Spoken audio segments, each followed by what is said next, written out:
need nobody. Good evening, weirdos, and welcome to Total Recall, the show that remembers it for you. This is me, Jethrobot. I'm here in Austin, Texas, and I am joined, as always, by the Wizard. Greetings. From the land of the Vermontosaurus. And all the maple syrup you can drink. Yes, and tonight we're talking about Rear Window, so I'm classing it up a little bit with some red wine.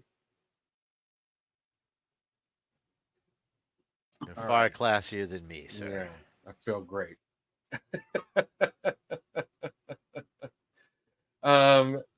Tonight's movie was hold on a second. Okay. Tonight's movie was picked by our friend Barbara Lawrence, and she comes to us from San Diego, California. Here she is. Barbara, how are you doing?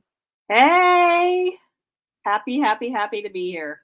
Oh, well, I am happy you're here. And we also have from Columbus, Ohio. He kind of looks like he's in one of those like survival or no ghost. Yeah, are you hunting ghosts? It's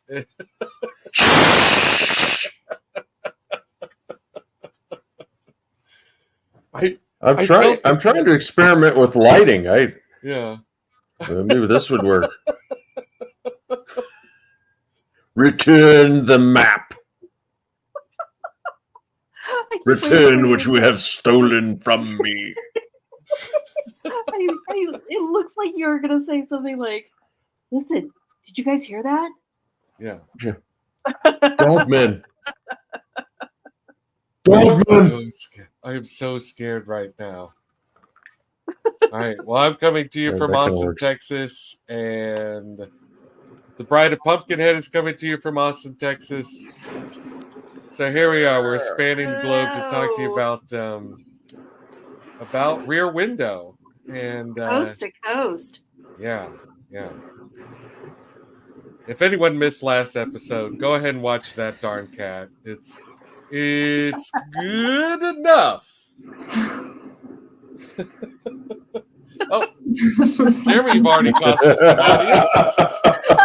So that's great. All right. Well, let's all say goodnight to Jeremy. Okay. Thanks for coming, Jeremy. Oh, what happened?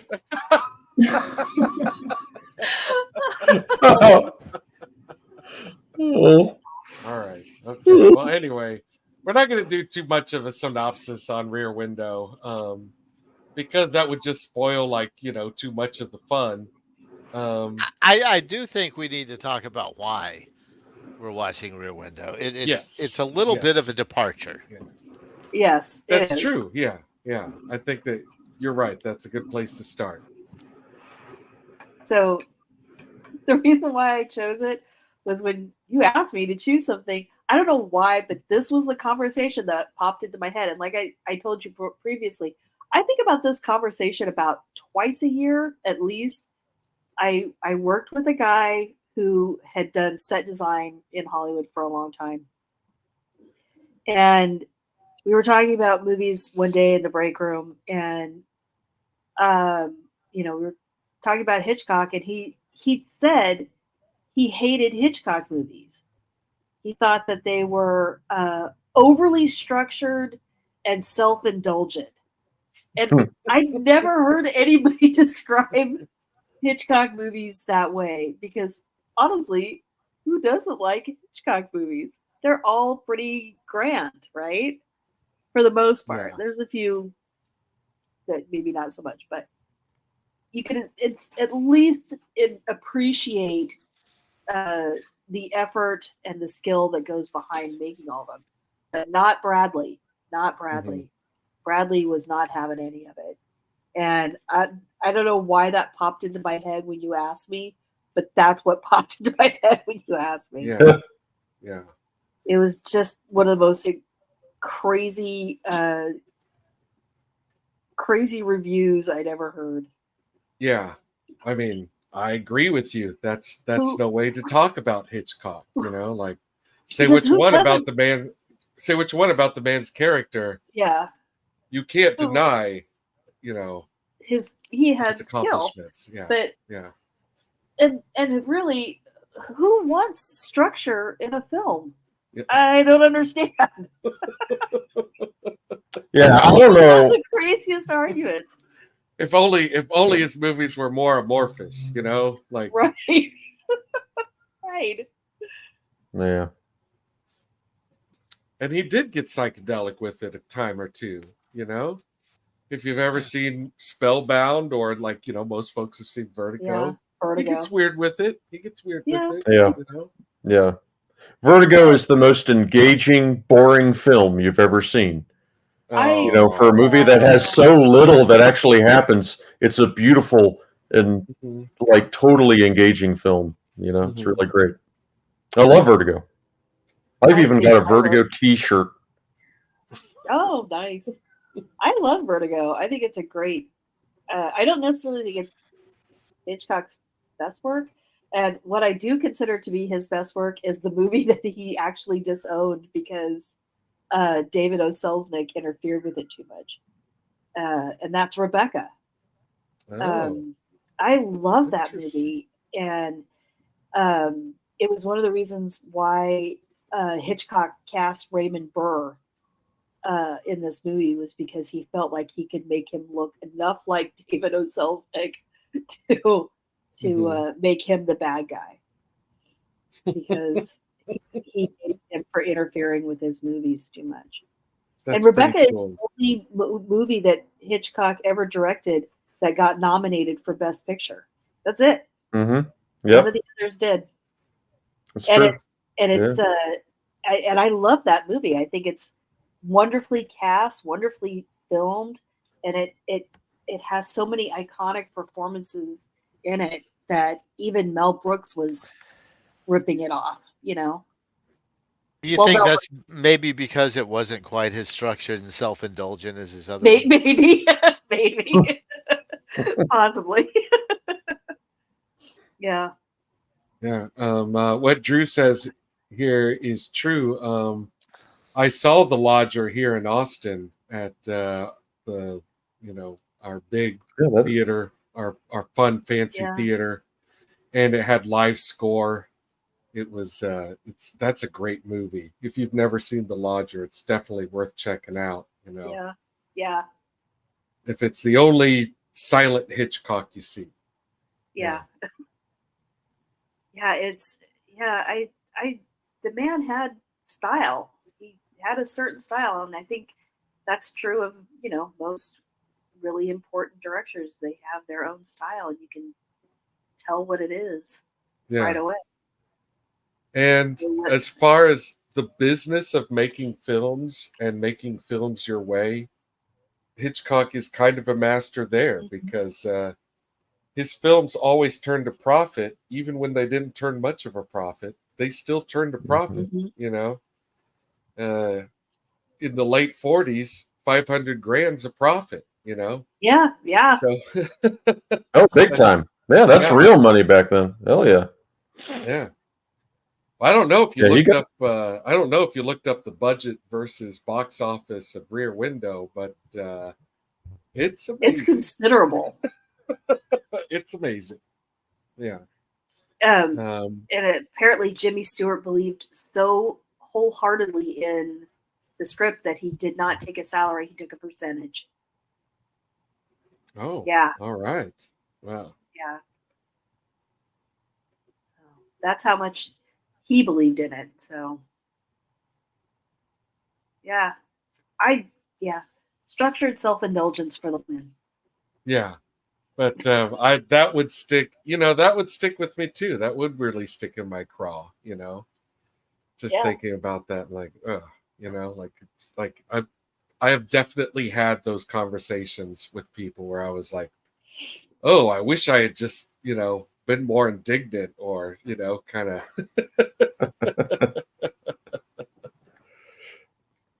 Yeah. So at what age did you first see this, Barbara? I I want to say I was probably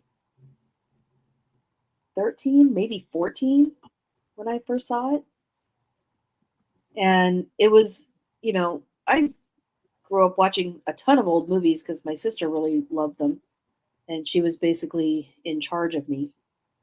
So I watched a lot of old movies. This was the first movie that I ever really noticed set design and lighting, because this one was just so amazingly well done. And once you learn about how the set was built, how much effort it took, how much it cost, it's kind of astonishing that so much went into this. I mean, look at that. That's gorgeous. Yeah, let's just talk a little bit about how this is completely man-made. Yeah. And that, most buildings are. Well, I was going to say, most buildings are. Man-made. All right, well. That's not usually how you talk about a city, though, you smart ass. I grow my buildings organically, without pesticides. Out of tofu. Mine are off the range. Yeah. Off the grid. Well, all those windows are functional. This is just one enormous soundstage. So they tore out the basement of the soundstage to make that the courtyard. So even though it looks like Jimmy Stewart's apartment is on the second floor, it's actually street level for the soundstage, and they built everything down. Oh, that's cool. But most of the set was all hand built. The courtyard was 98 feet wide, 185 feet long, and 40 feet high. It had 31 apartments that were, only a handful were furnished, but by and large, most of them were functional. Wow. So it's cool. It's kind of amazing. Oh, it's thoroughly convincing for sure. Oh, it's massively convincing. Yeah. I mean, look, I wanted to use this picture because you could see the street through that alley, which is just amazing. Yes.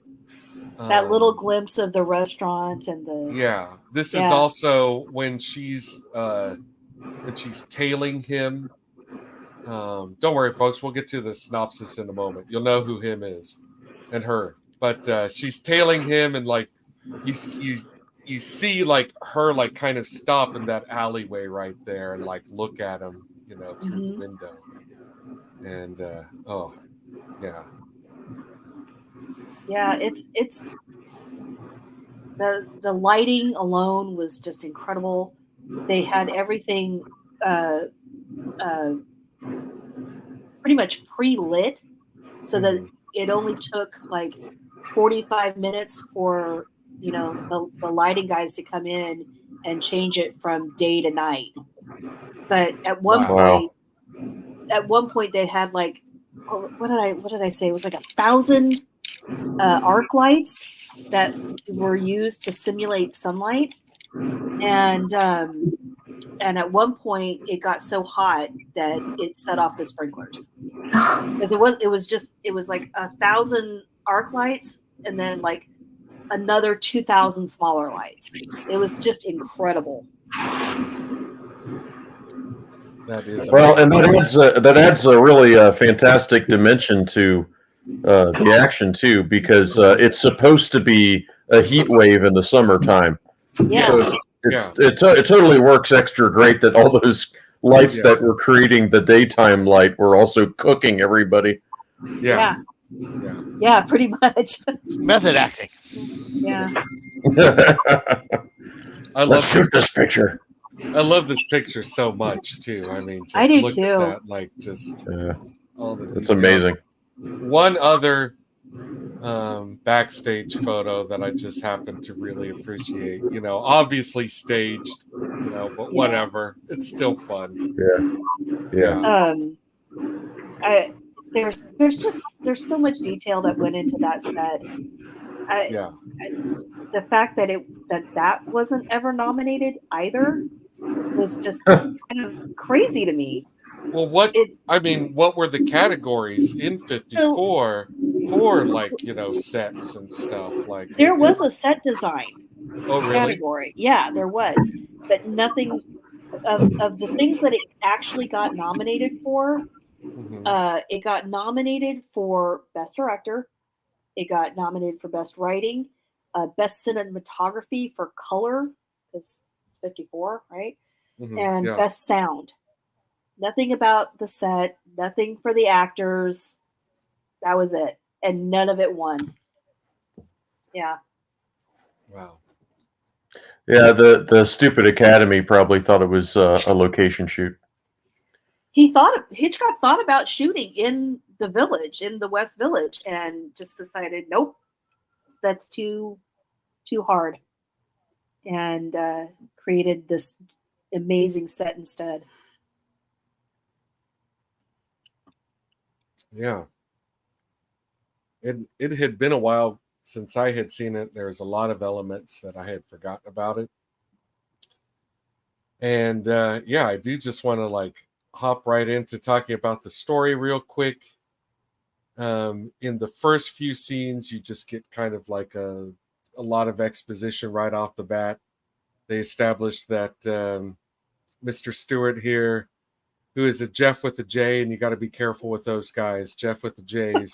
I'm not saying all Jeffs with a J, but it's just funny because his name is L.B. Jeffries, and that his nickname is Jeff.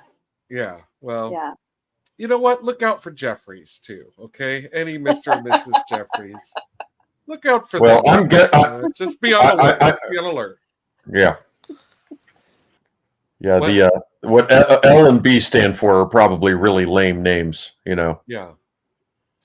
But this guy is in a wheelchair. He's got his leg in a cast. It very quickly establishes that he is a fly-by-night journalistic photographer that will obviously put himself in harm's way in order to get that special shot. And that he also is kind of jerking around this totally awesome lady who, just wants to take the relationship to the next step. And he's like, nope, my career's so important, I couldn't possibly consider it. Wow. That's kind of his personality.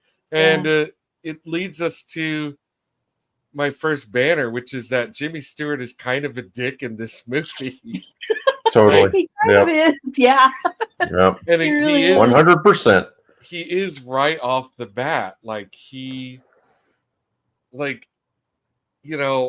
not even particularly nice, to no, he's not. Even the person who's rubbing his back there, Thelma Ritter, he's not especially nice to Stella. He's not very kind to his friend that he's trying to, get help from to solve this. Yeah, he's definitely not nice to his girlfriend. Yeah, he's downright crappy to his girlfriend, or I'm sorry, I guess I could say shitty to his girlfriend, because now we can cuss. Yeah, we're in swear word territory, so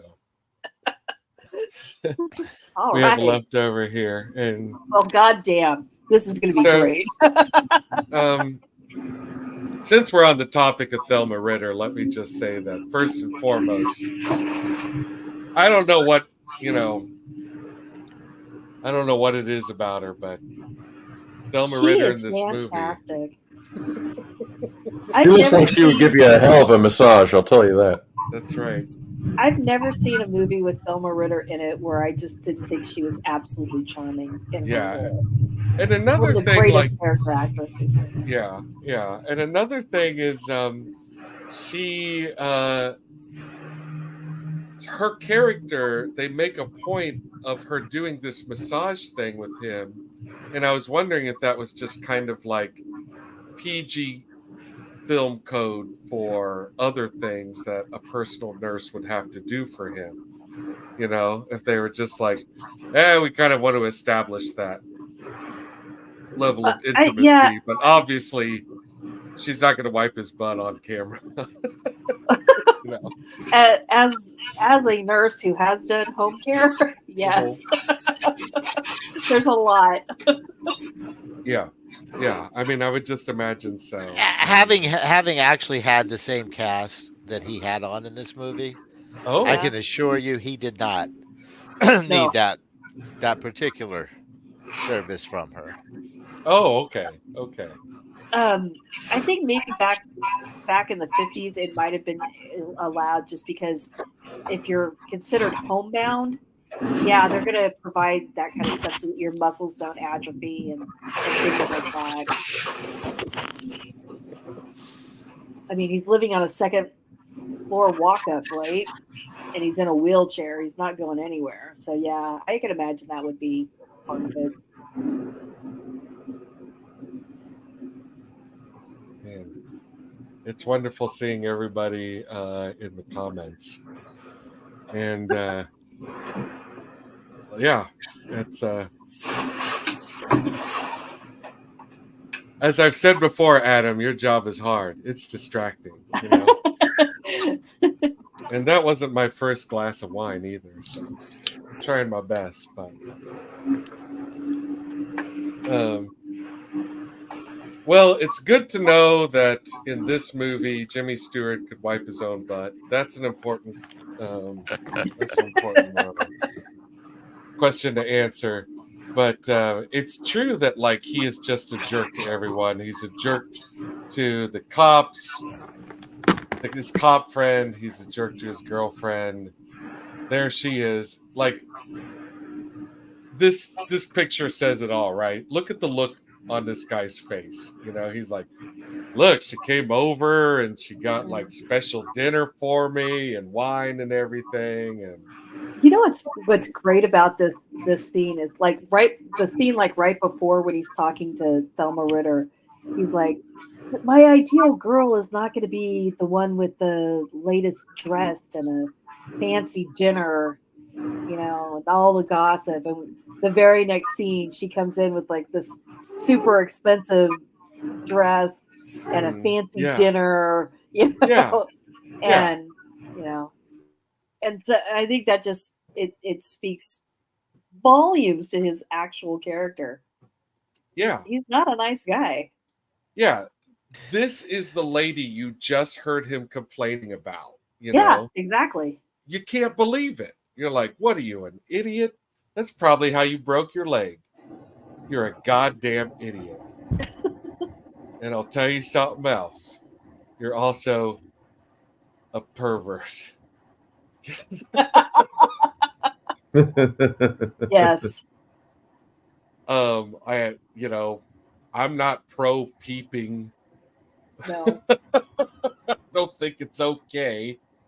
You know, and this is what he's looking at, right? You know, like that's the way it's all set up. Is that's he can look in everyone's windows. It's very hot in the city, and everyone has their windows open. You know, I was thinking about this though. Mm-hmm. Putting myself as much as I could into his shoes. Yeah. He didn't have a lot else to do. Yeah. No. I mean, this was the early 50s. Yeah, he's bored. Yeah. There is no cable TV. There is no internet. Well, there's no TV at all. But that's kind of one of the things she says. Yeah, you never see him listening to the radio though.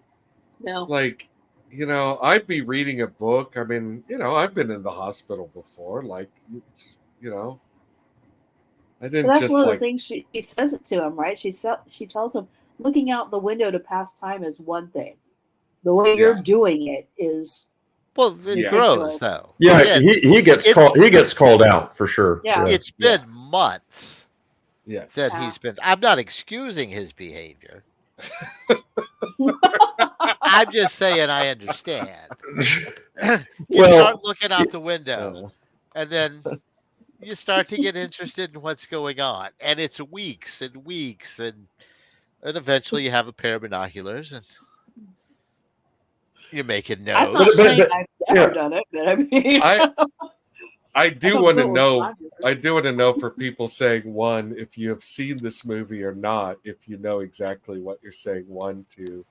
Like Oh. this lady is the very sad lady. Oh, yeah. Like she is right now making a dinner for someone who Her pretend date. her pretend Miss date. Lonely Hearts. Yeah. Yeah, that's how she's billed. Yeah. You know, what a bummer, you know. But that's this guy peeping in on his entire neighborhood. Here is he found the director at one point. And Mick, I would welcome you to tell us a little bit about the man at the piano. The man at the piano is Ross Bagdasarian. Yeah, fuck that guy. Who, I'm so mad just thinking about it. As part of his burgeoning entertainment career, he was an actual musician and went on to experiment back before it was the thing to do with tape recorders and speeding up the tape to alter one's voice, and wrote a song about a witch doctor so that you might remember the refrain. Ooh, ee, ooh, ah, ah. Oh, my Lord. That was him. Ching, chang, walla, walla, bing, bang. That's him right there. That was him, which he followed with a lovely Christmas song sung by 3 adorable chipmunks. Oh. Yeah. And he was the leader of the chipmunks, as well as doing the voice for all 3 of them. But yeah, you have that man to thank for. Yeah. The chipmunks and all the havoc that they have wreaked upon. Thanks, not the word. Thanks, not the word. That's, yeah, put my foot down. I'll put my foot down on his throat. So you do see references to this guy a lot. You see a party at his house, and like I just want to point out this lady that is hanging out with him. Like she is the best, you know. She really is. Like, and she only wants the best for him. What sort of person has this character in his life and is like, no, like I don't want to string her along, like what's wrong with you? But he's an adventure guy, and he's going to live the life of adventure. Is it the pain meds? You'd think the pain meds would work more for it. Yeah. Exactly, Drew. He thinks she's a Mary Sue, which is one of the great things about the movie, is how she then becomes Action Girl. Yeah. One of the things that I did not realize when they made this, Jimmy Stewart was 46 years old and Grace Kelly was 25. Jeez Louise. Wow.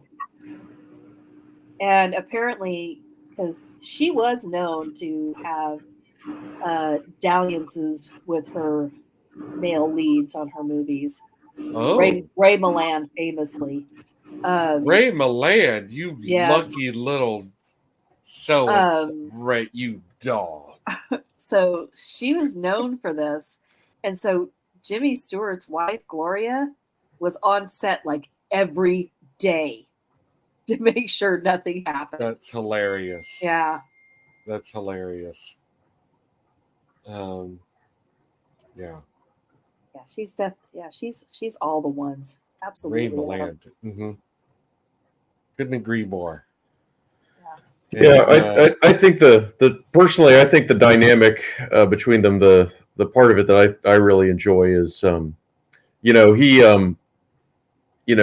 almost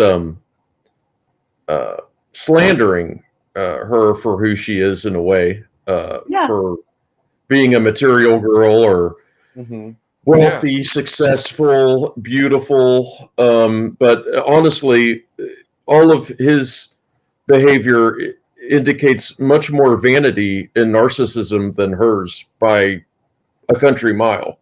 Oh yeah. When she arrives on the scene, she is generous, gracious, caring, desperate to get involved into whatever he's interested at all. I mean, really, it just makes him look terrible. It's and it's not as though she's not a success in her own right. I mean, maybe it's in the fashion world, but she is obviously successful. Oh yeah, she doesn't need him. She doesn't need him. No, and he even says that as much. But like it is. It's like he's very much caught up in his own vanity. Yeah, much more than she is in hers. Can I just real quick before we move on? How old was Thelma Ritter in this movie? Do we have that? Does anyone have a grab on that real quick? Not too old for me. She was born 1902. This was 1954. So 52. 52. That was the age that Grace Kelly was when she died from a car crash. Oh man. Well, it's official.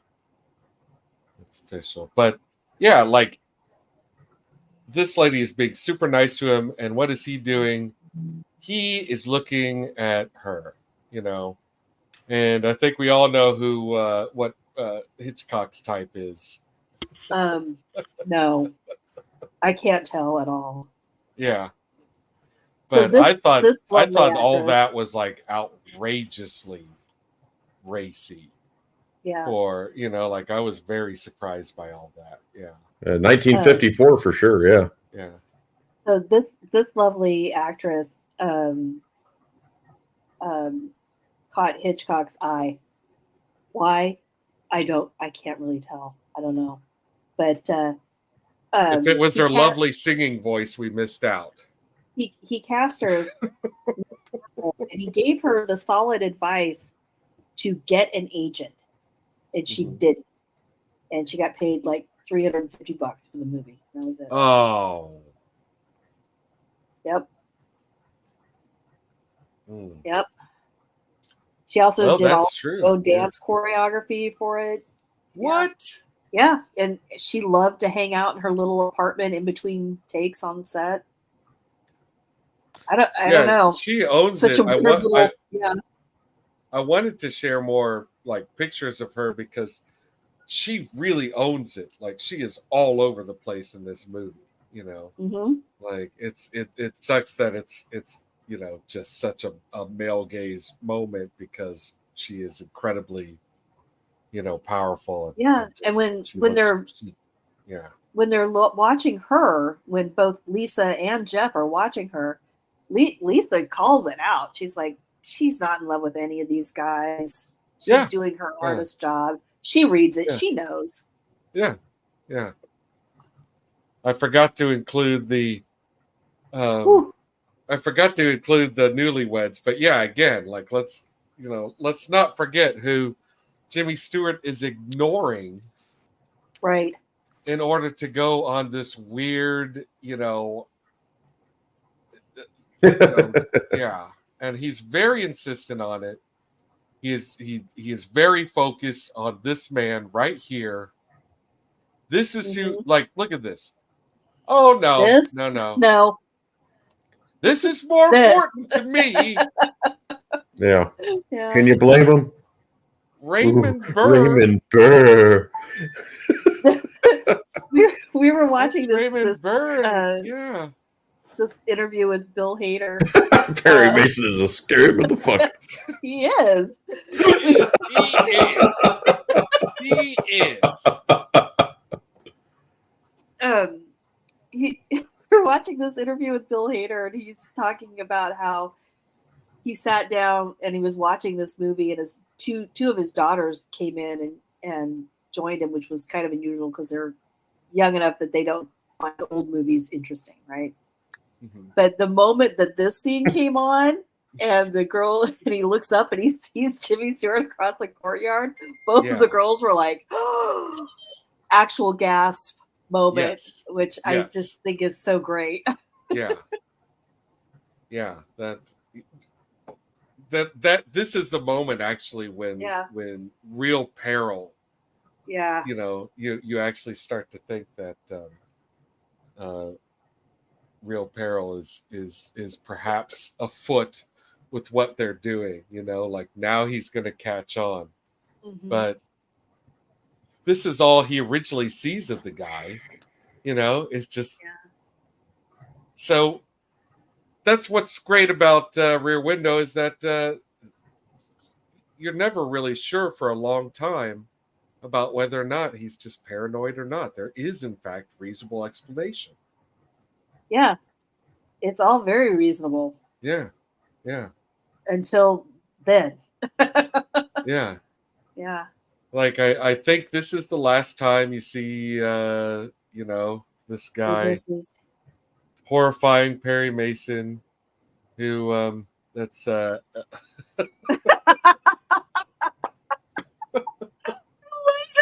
how is his name spelled?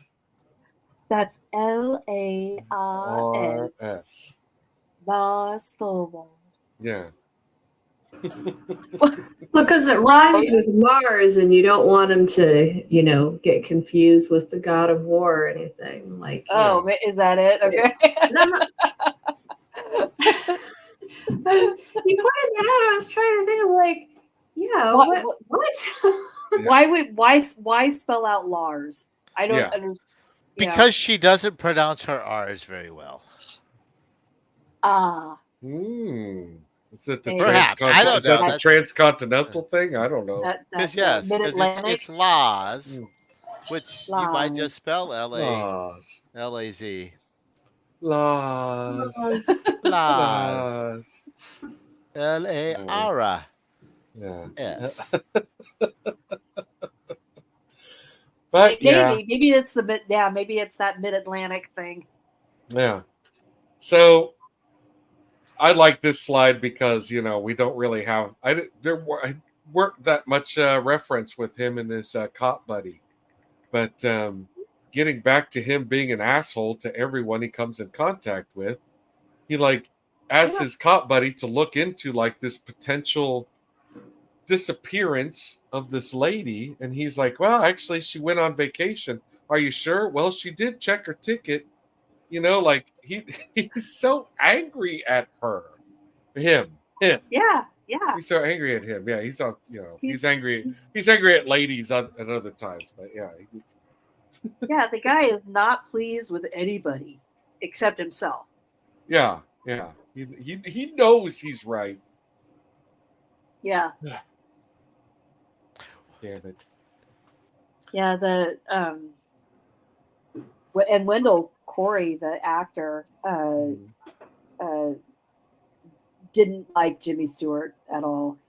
Said that he had a huge ego. Yeah. See, all of this is interesting because from my perspective, this is definitely not my favorite Jimmy Stewart character in a Hitchcock film, you know. And it's interesting that he didn't even get along with one of these main co-stars because according to Jimmy Stewart, this is his favorite collab with him, you know? Yeah. Like some of Hitchcock's best films have Jimmy Stewart in it. I would, you know. Yeah, he did 4 movies with Hitchcock, and he always said that this was his personal favorite.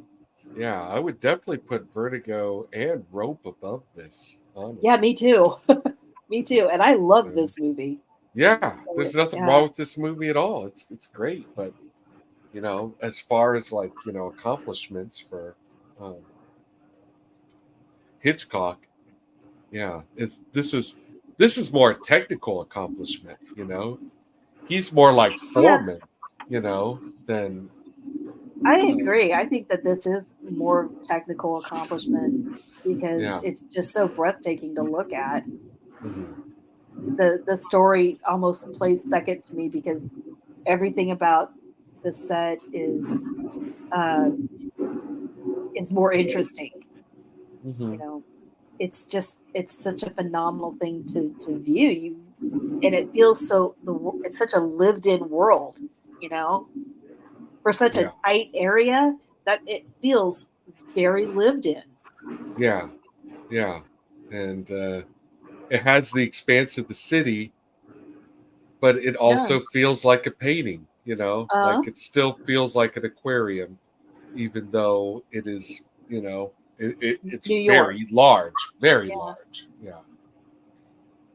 Yeah, you can almost feel the hum of New York City, everything else, but it's still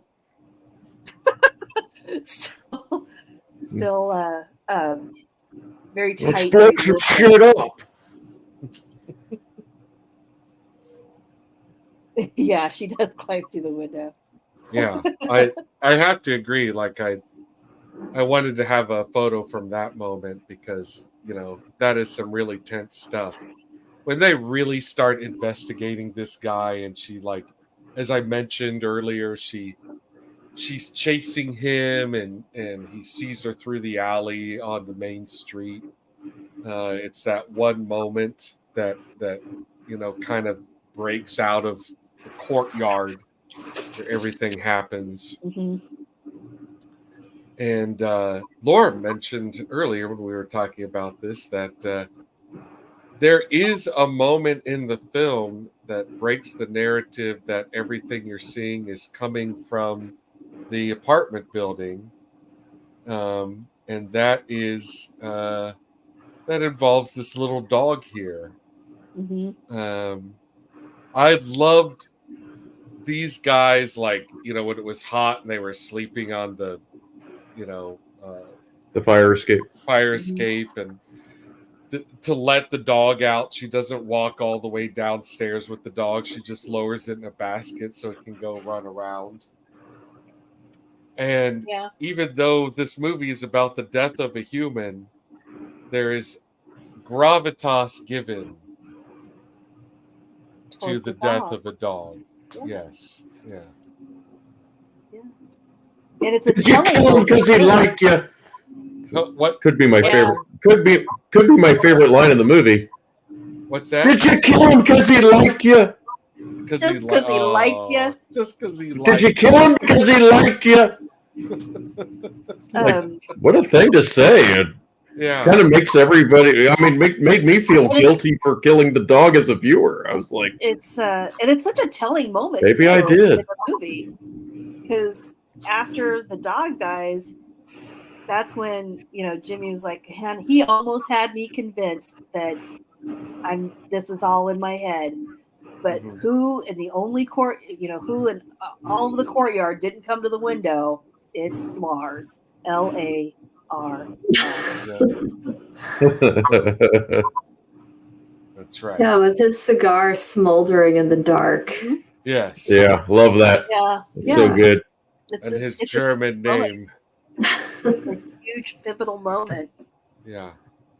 Yeah, he's probably a freaking Nazi. Mm-hmm. This is them discovering. This is that moment you're speaking of.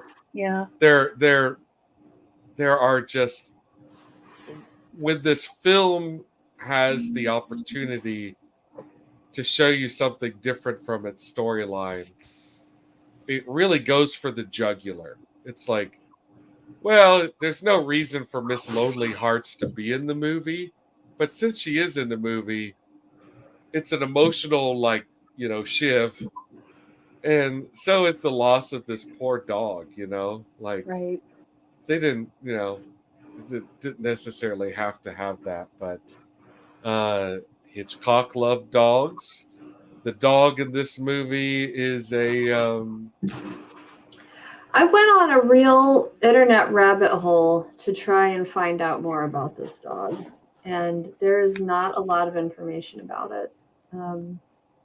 Nick had brought up the Hitchcock Sealyham Terrier connection while we were watching the film, and that is a thing, but I feel like the dog in the basket was too much. It was like a toy breed.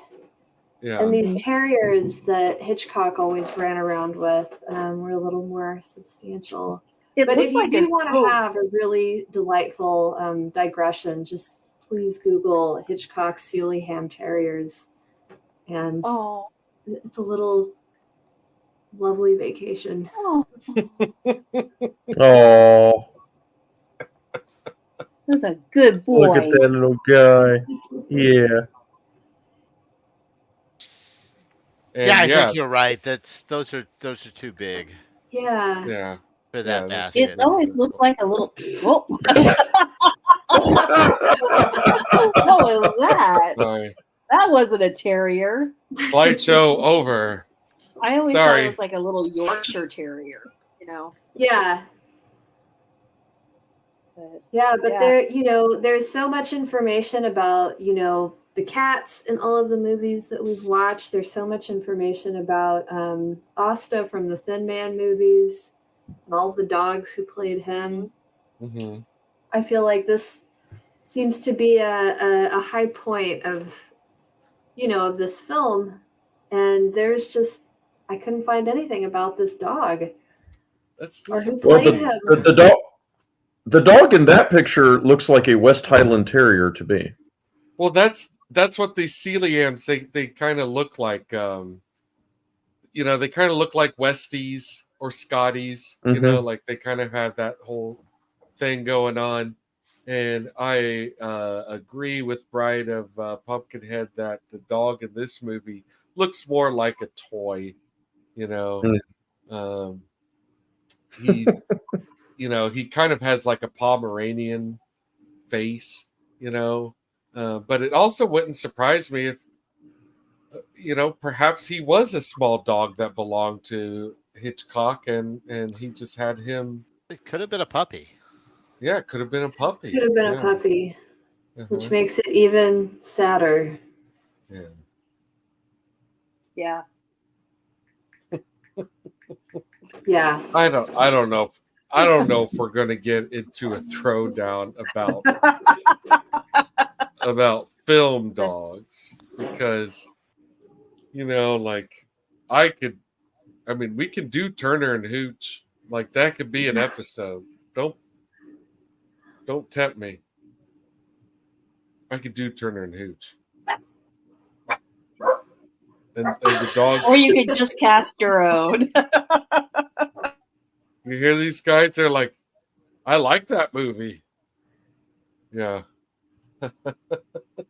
Who is Chunkina? What is that? Why do I not know Chunkina? Chunkina is Mr. Moto's cat in all of the Mr. Peter Lorre, Mr. Moto movies. Excuse me.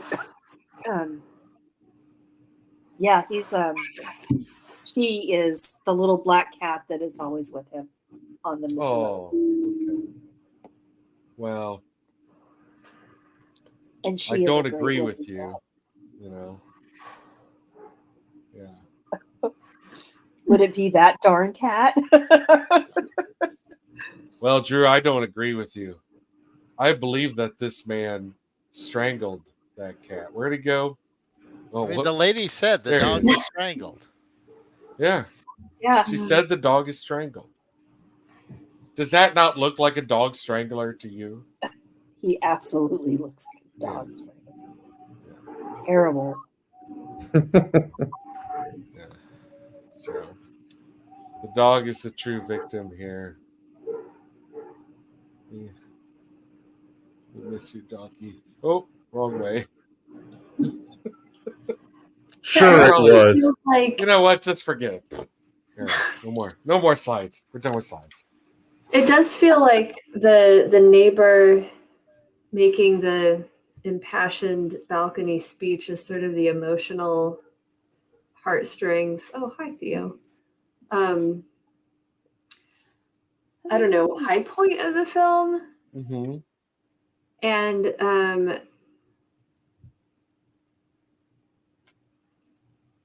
when the plot is focused on a person's death, it's just interesting that the pathos is wrapped up in this little dog. Yeah, and I think that's true for a lot of things, though, because a woman was murdered. My God, someone killed a dog. That monster. Where the dog dies? No. Yeah. We had no attachment to that guy's wife, though. Like we barely saw her. Yeah. We really You didn't knew have who any she interaction was. with her. So there was no, if Miss Lonely Hearts had been murdered, That's a good point. I think there would have been a lot more pathos in that. Well, we almost see Miss Lonely Hearts die. I mean, that's Exactly. Jeff was talking about going for the jugular on that, and Miss Lonely Hearts presents like some of the most like horrifying like feelings of loneliness, isolation. She's living in like one of the most densely populated city in the United States, and she's incredibly lonely. She almost gets raped. Right. She does. She almost attempts suicide. Yeah. And I hate spoiler alert for viewers. I hate that, but it's very real. Like, I mean, there's a huge emotional impact from utilized with her character, and I think it's very savvy. It's very relevant to the themes that are presented in this movie. Yes. And I think both of these asides are important and relevant to the movie. The victimization of the dog and the heartbreak that causes, and everything that Miss Lonely Hearts goes through. It's terrible. Yeah, it is really terrible. And I think it's also redeeming of Jimmy Stewart's character somewhat, that when he sees that she is going to commit suicide, he's willing to blow the rest of the investigation. But honestly, it's not Jimmy and call Stewart. the cops. It's not Jimmy Stewart though. It's the murderer. She's the one who recognizes the pills that she's laying out, and she's the one who says, "Oh, please call the police." Right, but he's willing to do that. Yes, that's true. But I mean, honestly, based on his other behavior, you almost expect him to go, "No, we can't, because we have to catch Raymond Burr." Right. Maybe I can take a picture of her as she croaks. Yeah.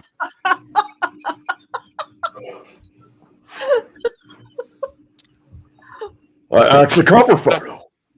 That way, I'll still get an award without having to leave this chair.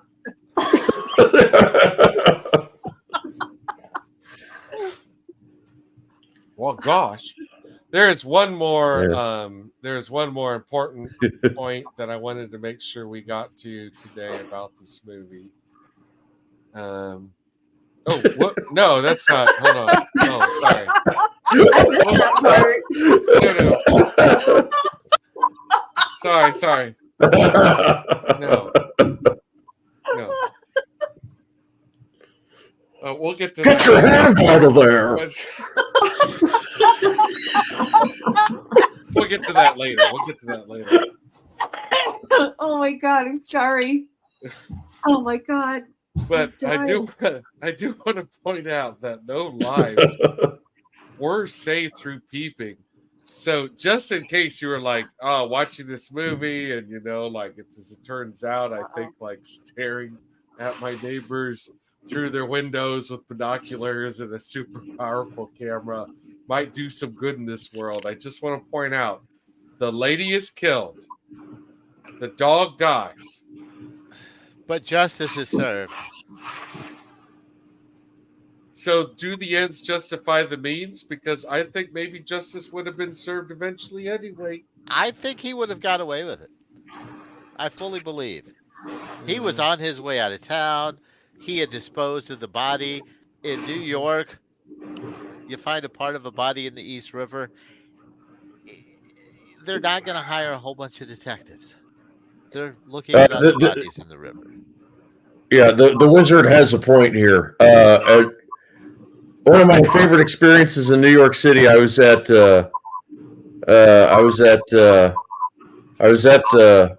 Coney Island Beach with my kids, and I had to take my son up to the shower shelter to wash his feet off. And arrived in time to overhear a cop talking to a couple of guys, and overhear the cop say this: "You know how many dead bodies we find out here?"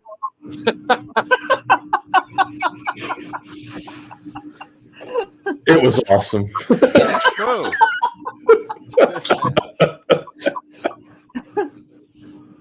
David Jeremy totally gets away with it. Jeremy shouldn't go to New York. I want to tell you something about the first time I ever went to New York City. Was with Jeremy, and we drove there, and like, you know, you think he just had the classic experience of, you know, a cop saying, you know, bodies on the beach. We stopped at a red light after driving, you know, what is it, 8-10 hours from Columbus to New York City. And we're stopped at a red light, and we turn to our left, and there is a lady giving a dude a hand job under his trench coat. I forgot about that. And we were like, that's it. Like, you know, like, this is like ultimate New York City sightseeing.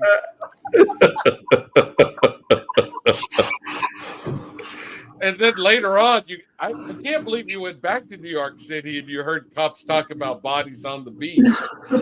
Like they're recommending it. Yeah, By the way.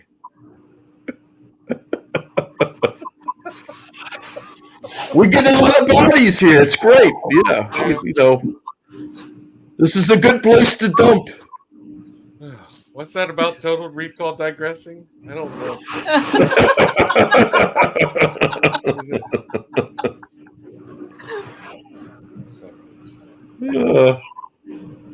Yeah. Well, I don't know where we were, but Jimmy Stewart is definitely a pervert in this movie. On a more professional he really show, is. that would all be edited out later. You're right. That's why we do it live. That's why you get it live. We went the whole thing. But you're right about him being just an absolute pervert, because there's that moment in the movie where he's looking at them through the binoculars, and he takes the binoculars down and he looks at him, and he kind of has this look on his face like, maybe this is wrong. Maybe I shouldn't be doing this. And instead, he loads on up and gets the big long telephoto lens so you can get a better look at it. It's not because, you know. Yeah, it's. I lost my space. Okay, you're gonna make me tell my New York story. Well, in addition to seeing the hand job, I went to New York. I mean, maybe it's just, you know, something that happens when, you know, one of me or my brothers goes to New York. But, you know, we were in line, you know, talk about the lattice of coincidence. We wound up, as a result of waiting in line, getting tickets to see Rope, a stage production of Rope. But while we were waiting in line, this person was kind enough to have an argument with his boombox in front of us for our entertainment, and then smoke crack. So I see hand jobs, I see crack. I've had the New York experience. I was in the bathroom at Penn Station, and the guy at the urinal next to me goes, "Hey," I'm like, "What?" He goes, "Hey, look." And I looked, and he's just going to town, beating off. Hey, check it out. I looked down, I was like, "Yeah, that's all I needed tonight. Thank you." Have you seen this? That's something that happened to Buddha. He walked into a Burger King, and there's this guy exposing himself. When he walked in, the guy looked at him all surprised, and he was like, "Oh, I was just looking for something." Yeah. Looks like you found it.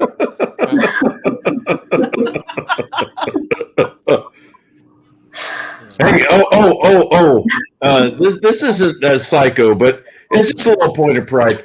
I have changed a diaper, not the one I was wearing, but I did change a diaper on a kid on the floor of a Grand Central Station bathroom once. Oh yeah. I thought that was kind of funny. was pretty clean in there. It wasn't too bad. Oh yeah. Yeah. At the end of all of these New York stories, Winston Zeddemore is going to come out and say, "I love this town." I do. I love New York City. Yeah. Yeah. Who doesn't? It's just part of the charm. Anytime I go to New York City, sorry, Rear Window, but hold on a second. Anytime I go to New York City,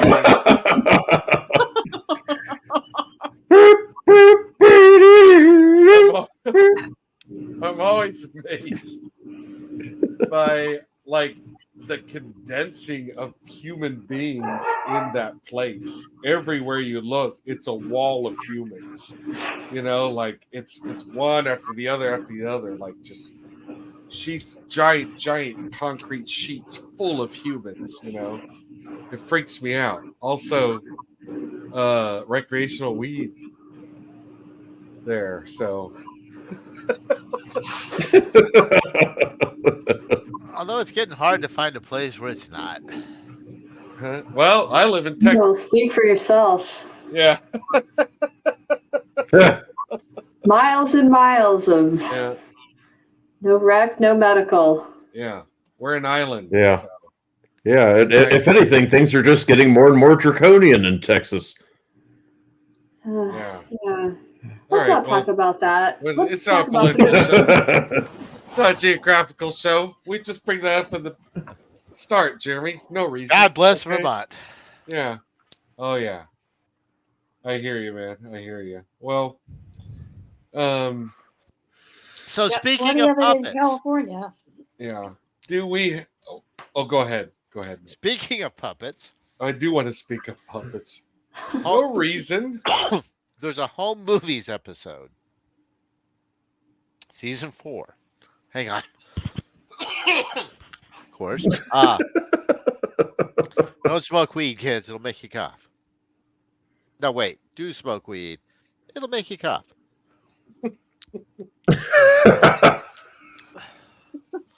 It's worth it. No, home movies. Hold on. I'm writing this down. Does a spoof of Rear Window in one of the episodes in season 4, where Brendan has broken his leg and is stuck in his room and is using the telescope to stare at the neighbor.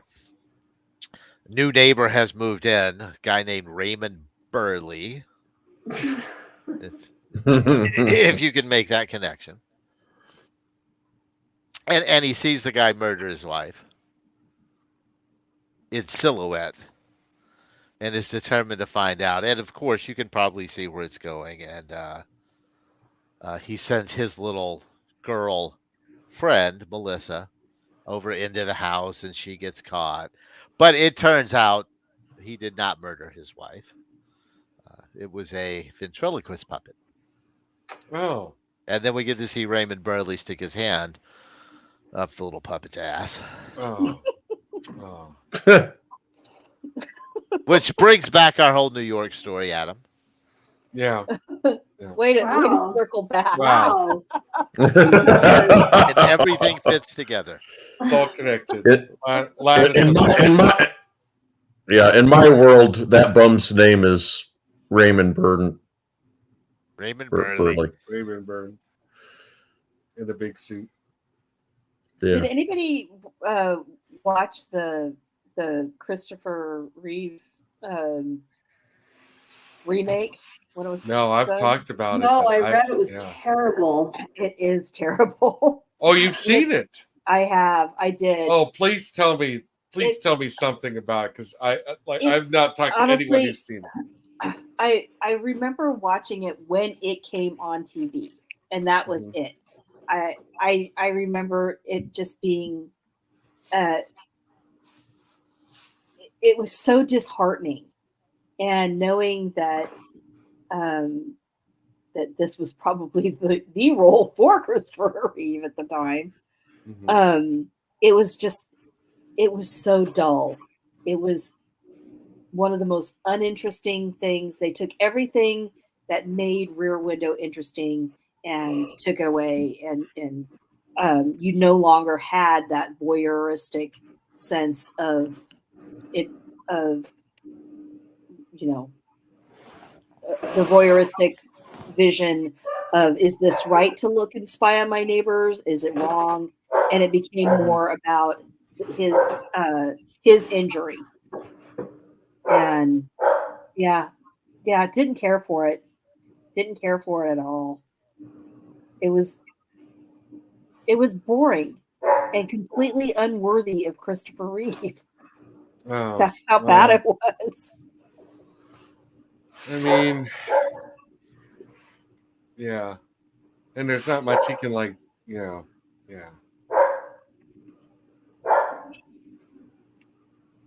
Well, my computer just froze up for a second.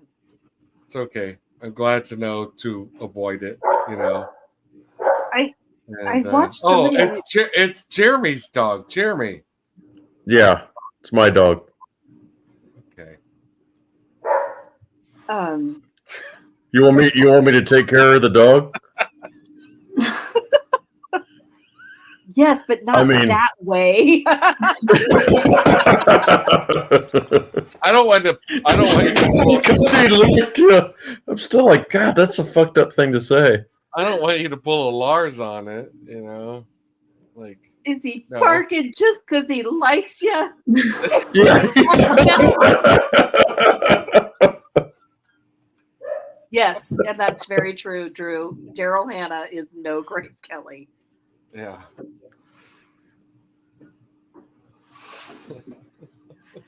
Who's barking? Who's barking? Keep Raymond Burr away from your dog, man. Don't let that guy anywhere near your fucking dog. I like Daryl Hannah. Well, I like Daryl Hannah though. I mean, obviously. Yeah, Daryl Hannah is awesome, but yeah, it's she's no Grace Kelly. She's a different, she's coming from a very different place. Like her energy and she's a very accomplished actress, but did I like her? Yeah, they put out different stuff. Like it's not really a fair. I mean, they are. Yeah, well, I mean, apples if they're playing her as like Grace Kelly, it's a miscast in that case. Mm-hmm. Yeah. I had no desire to see it, and you've really just confirmed what I kind of there's no need. Is that there's it's no like need. it's and that's depressing that they would even I feel like they built something around Christopher Reeve, but also at the same time missed the point completely. Right. Right. There's a YouTube channel that I frequently watch called Be Kind Rewind, and she does these really amazing essays on actors and actresses, and one of the ones that she did was on that remake, and she really does go into a more in-depth discussion about why it's so bad. So if you ever wanted to check that out, I highly recommend her channel, because she does a really good job. Yeah. And that definitely strikes me as something that's kind of like, producer driven and, idea first, script next, or script last, sort of thing. But yeah, I'll definitely be interested in checking that out, much more so than actually watching the movie. Yeah, watch that instead, because you'll get a much better take on it, truly. And I don't know what this TV show is that they're developing now about Rear Window. Has anyone heard about this? That there's no. They're floating a Rear Window TV show. So, please, why? Yeah, gross. Well, on one hand, yes, I agree. you know. Is but it an anthology type of thing? Yeah, but at the same time, no, I don't think so. I mean, who knows? You know, like the way they work TV shows and movies, like I feel like, you know, we've kind of entered a new area with this show Fargo, which I actually still haven't watched yet, but everyone tells me is great. So, but my understanding is that if you watch Fargo, it's not just a comment on this one particular film, but the whole career of the Coen brothers. And it has all these, like, you know, references and moments where you're like, oh, that's from Barton Fink, or that's from, you know, Miller's Crossing, and you know, it all gets thrown into. I mean, I could see that working if that's how they're going to play it out, but just strictly as the film, no. Yeah. I do like how we incidentally came to the Coen brothers Hitchcock connection, because when I had to finish watching Rear Window earlier today, because I had to tap out last week when we were watching it, and pretty thrilling ending, right? Yeah, and there's a lot of Coen brothers inspiration in the the closing act of the film, when the suspense gets super thick and its version of the action occurs.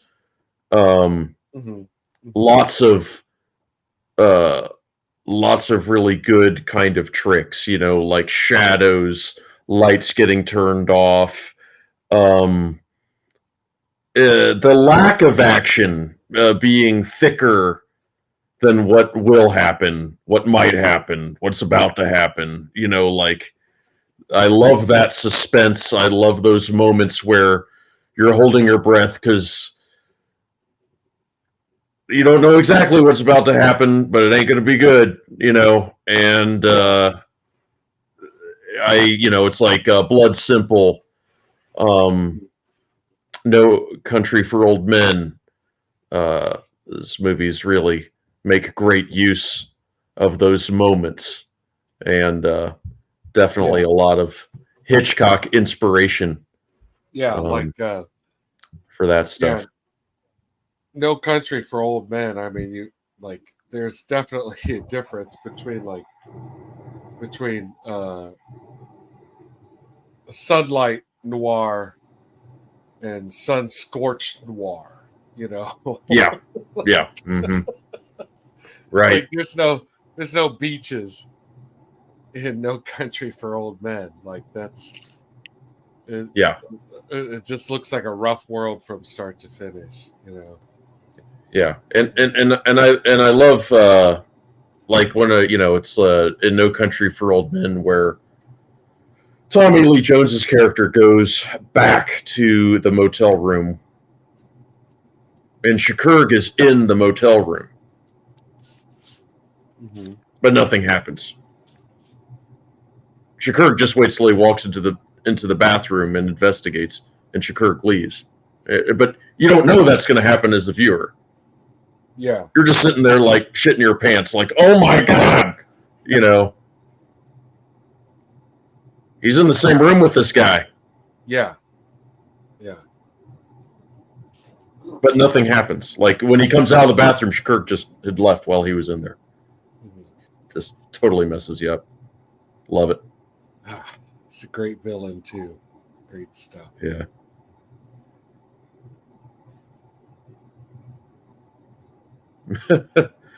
Yeah.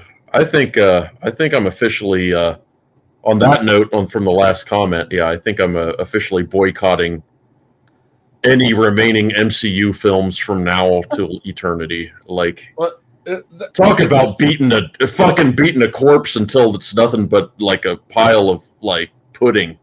All right, Jeremy. All right, but isn't that Sony anyway? I don't know. All I know is that it looks and sounds terrible, and even Dakota Johnson is distancing herself from it. Yeah. Well, I do want to talk. I mean, I know, like, basically, I know, like, there we go. It's a yes, guys. everyone. You know, I'm not so sure about that. If anyone has any objection, I'd love to hear it now. What did you really dislike about Rear Window? Like, tell me, because I think it's fun. I think it's funny. I think it's weird. I think it's a little dark at times, and it is kind of aged not 100% great. But I have no reason not to recommend this to someone. I don't have any real reason to not recommend it either. I mean, as far as it aging, I think that what Jeremy had said earlier, there's a lot of current themes that run throughout this, especially with the Miss Lonely Hearts character. I mean, honestly, like I said, the one weird line that I've always had a thing is Lars, Lars. Yeah. The dumbest thing. But otherwise, I do like this movie. Do I think it could be a little bit overly structured? I say no. Yeah. I think that it's perfectly structured. Is it a little bit self-indulgent? Probably, because that was a big, Hitchcock was a big on self-indulgence. So yeah, I do. think the best directors are. Yeah. Yes. Yeah, I agree. I think, like, when I think of self-indulgent, I think of self-indulgent as where you're trying to create to an excessive extent, perhaps, and like putting things in that only you on an island or a vacuum or something think that it's worthwhile and is relevant to the greater story, product, work of art. And artists have to be indulgent to a degree, but we know what we really mean when we think of a film as overly indulgent. Like you're seeing a part of a film that's just like, what the fuck? I mean, this is unnecessary. This is totally off the rails. Like, I don't think there's anything overindulgent in this movie at all. I think it's quite tidy, shrewd, incredibly creative, incredibly well made. I actually like all great movies. It says a lot about a lot of things, without having to write an essay about any single one of them. It's just got that quality to it. Yeah, and I you definitely, yeah. And I guess this is just my overall response to the film. Like, even if you've seen it before, watch it again. You'll catch something new. You'll get something new out of it. I used to kind of maybe the age of the film or something, and you think there's some like misogyny there, but I actually think this film is actually very anti-misogynist. Now that I'm watching it, like with this last viewing, it really struck me that the female characters are the ones that seem to have the situation under control. It's like except for the cop guy. Yeah, unfortunately, it's like they're the most compelling characters in the film. Doyle is a chauvinist asshole, deliberately. Like, I mean, seriously, and he's wrong. He's insulting, like, the idea of he's extremely dismissal about like female opinions and things like that, and he's wrong. He's incorrect. He's acting like a heel. Like I said, in my opinion, Jeffries is despite the fact that his his girlfriend is like involved in high fashion, and everything else. Like he is the vain one. He is the narcissist of the two. Yes, I agree. And so, yeah, I actually think, especially because I used to think like, oh, this is like kind of chauvinist, right? Like you got this old jackass and he's got this amazing, beautiful girlfriend, but really that whole setup is just to illustrate the serious flaws in his character. I think that's true, except he is the one. Oh, despite everything about it, he is the one who really believes that this murder happened. Up until a certain point in the movie, like that midpoint in the movie, where he even gets Lisa on board with it, he's the only one that says, no, this is what's happening. And nobody else really believes him. So I don't want to, diverge too much into what an asshole is, because he really is a jerk of a human being, the character itself. But the whole point is that it hinges on his steadfast belief that Lars Thorwald killed his wife. Which brings up the connection to that darn cat.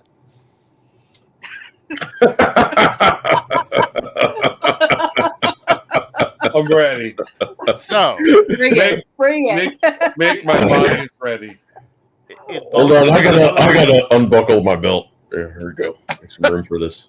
You have a protagonist who is just vehemently certain in their beliefs about what has gone on, and is willing to go to any length, including getting their significant other in trouble, violating laws, committing, at the very least, misdemeanors, if not felonies. And in the end, turns out to be right. Had they not crossed those lines, had they not taken those steps, justice would not have been served. The bank teller would most likely have been murdered. Yeah. So really, like, this is all about championing moral relativism. I like it. Does the end justify the means? What are we saying here? A murder was solved and a woman's life was saved. So, cross those boundaries. Lie to the cops. How did the woman's life get endangered? No, on that darn cat, she was the bank teller. Yes, the bank teller. Yes, that's true. That darn cat. Yeah. So maybe like, maybe Jeffrey's dream girl is really that teenage girl from That Darn Cat. I think so. Yeah. Although again, Lisa is, by the end of that movie, is Adventure Woman. I think. Yeah, Lisa becomes Haley Mills. What's her name? Yeah. Well, in a sense, I mean, you see her dressed down. You see her reading an adventure book. But as soon as she notices he's asleep, she picks up that Harper's Bazaar in a heartbeat. It doesn't change the fact that she's willing to commit, at the very least, Class C misdemeanor. Again, if not felony, breaking and entering, climbing out windows, putting her life at risk. Yeah. Yeah. She's Adventure Woman. Yeah. Yeah. She is game. And I love that's the scene from this slide is that's the pivotal point, right? That's when she becomes convinced that he may be onto something, because she says, start at the beginning, tell me everything, and tell me what you think it means. And the look on her face is, she believes it. She believes it. And then later on, when the cop friend comes over, and she just pointedly says to him, "We think Thorwald's guilty." I love that. Hey, I got a question for you. Recommend this. Yeah, I have a question for you guys, though. I don't know if it was Jeff or I can't remember if it was Jeff or Barbara. So something about like this movie. I don't know. I mean, was it something about it being dated or holding up like for the most part okay? I guess I was just curious about the like maybe elaborate on that. Like what is I don't know. I'm just curious. I think it holds up. I think as far as like the way it's made and everything, it holds up, and I mean it's like pretty much timeless. Mm-hmm. Yeah, I agree. I think it's well made. I think it holds up. I think it may be mildly dated in a couple of aspects of a woman's place in society, but in the end, everything gets justified by it. I think it's a wonderful movie, and I think that's one of the reasons why it's still considered a classic film that should be on everybody's watch list. Yeah. Oh yeah. Oh, yeah. If there was something I said while we were watching it together, it was probably just like, this whole like kind of obligation that she shows to like really like win him over when, I don't know. I was like, yeah, I was like, she's dropping like a hot potato. Fuck this guy. Yeah. This guy's a dick. Get him out of your life. These are red flags all the way. I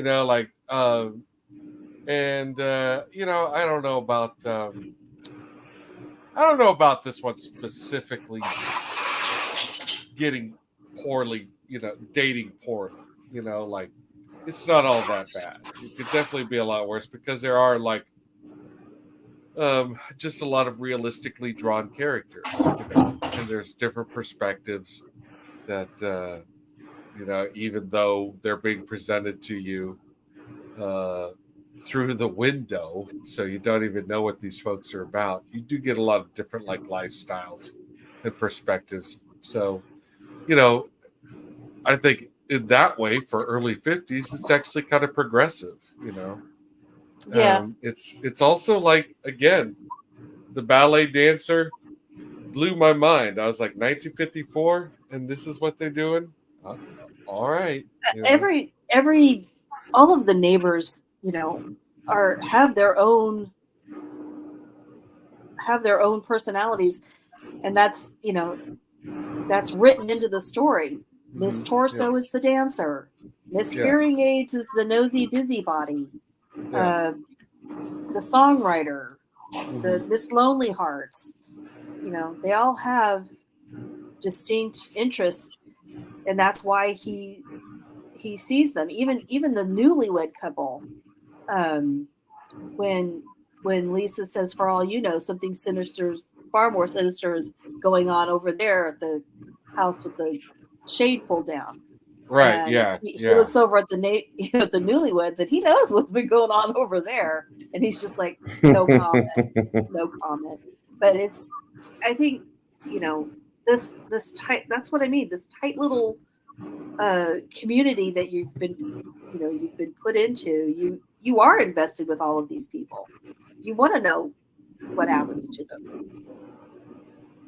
So yeah. I think this is a really wonderful movie, and maybe it's a little overly self-indulgent just on Hitchcock's part, just because that's Hitchcock's style.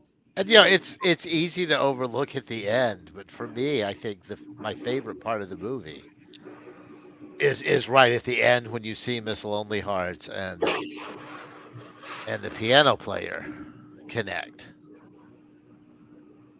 Yes. Mm-hmm. Yeah.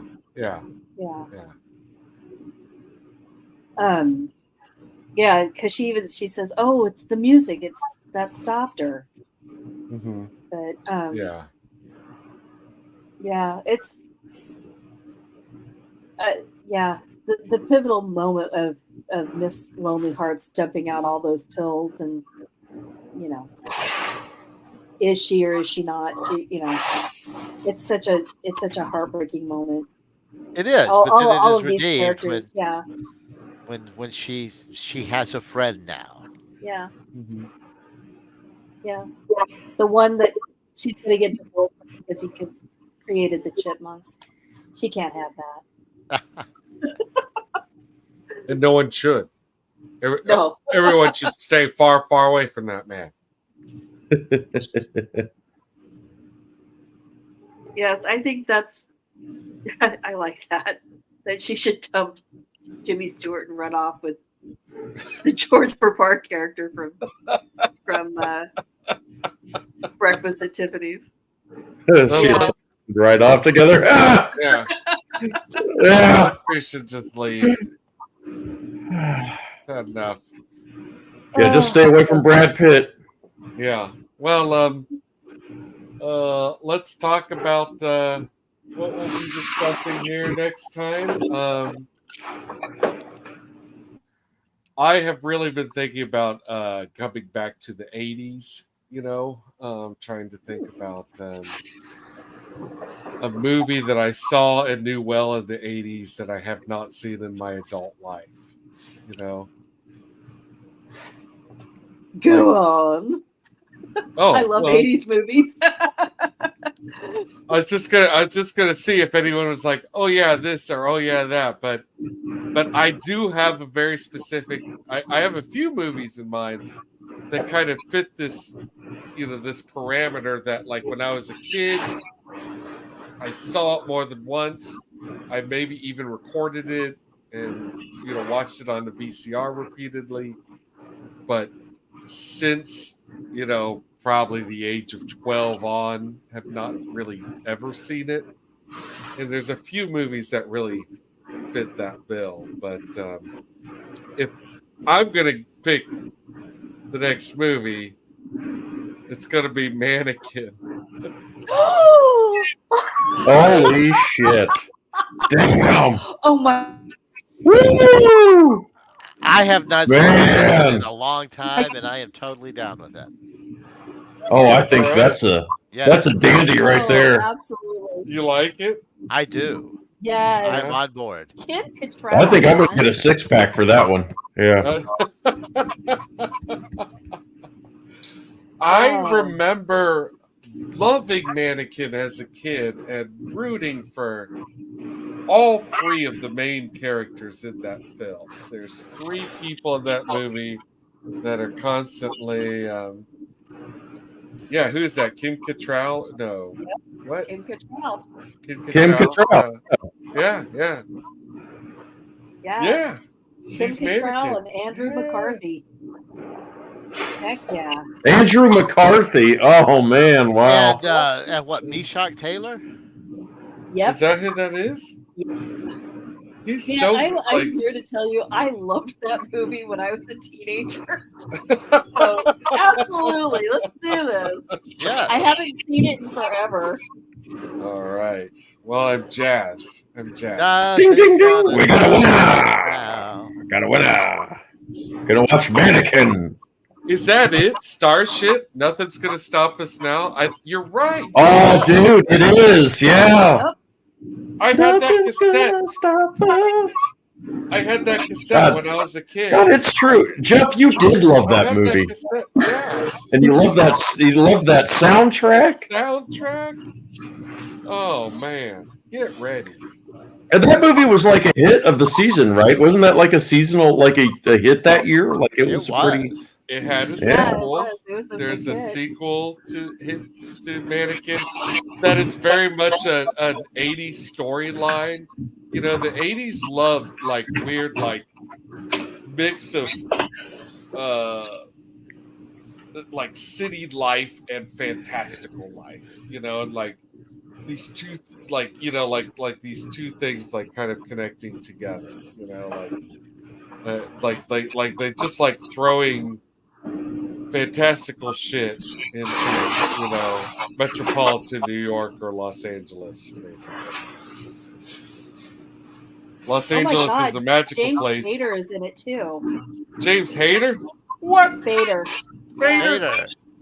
You know what I meant to say. Oh yeah, my God. The best Andrew McCarthy. Look at my first drink. Oh my God, I'm totally excited about this. Oh yeah. Well, I'm glad. Like I wanted to come back to the 80s in a big way. I love the journey that we took, though. Like, we went 80s, 70s, 60s, 50s. It was great, you know. Now we're just coming back to 80s. Bam!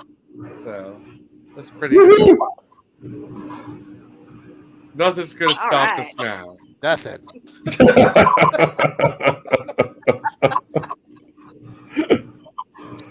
All right. Well, that's it. I want to thank everyone in the Peanut Gallery for watching. In the control room here, I could tell all my fellow panelists this was our most watched stream ever. Wow. All right. Yeah. That's great. So, yeah. I love the chat comments. That was a great contribution, everybody. Thank you. Yeah, it's wonderful seeing everyone. And some of these guys are over at B-Sides. I keep trying to tell these guys, check out B-Sides and stuff. You know, it's a lot of fun. You know, we have a lot of fun. Drew knows his stuff. Drew knows movies. Yeah. Drew knows movies. That should be Drew's channel. Drew knows movies. Drew knows movies. 80s for the win. We're doing it, guys. We're doing it. All right. Well, on that note, we are going to say goodnight. And again, one huge thank you to everyone. And we'll see you in a couple weeks on Total Recall, Episode 7, Mannequin, starring James Hayter.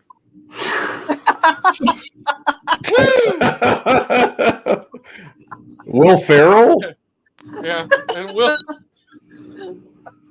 Good night, everyone. Good night. Bye.